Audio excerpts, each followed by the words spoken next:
Ngayong hapon mga ka-survive ug alang sa atong panihapon ako ning giandam diri ang atong pako. Isa po day kuno sa ganahan aning pako, labi na sa panihapon kay ako ra man na siyang salaron butangan ako na siya suka asin bites na kayo ang panihapon.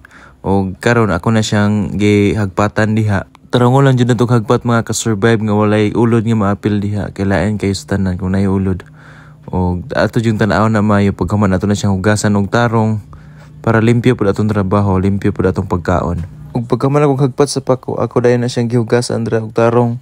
Pagkaman ako dayon nang gi-slice diha kanang gagmay kog kayo nga ampalaya. Paet biya kay na no. So ako na siyang gi-slice dira kay apil ato na siya og kaon. Then giandam dayon ako na ang mga lamas diha, kamatis, di jud na mawa no sa atong kuan salad kay lami kina sa tanan pag naay kamatis. Samot na ning kuan kining pipino. Kaya ang atong salad karon mga ka-survive healthy kay sa tanan. Balag pinobreed ni atong pagkaon, importante healthy siya.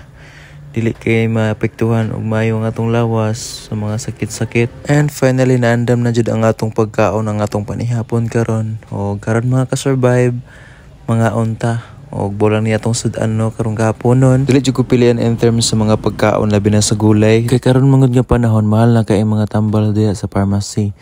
O kung gusto jud ka dili magkasakit, dili ka makapalit og tambal kay piting mahala.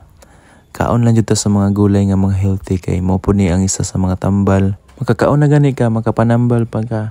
Og mao lang to, hangtod sunod nga higayon, daghan salamat.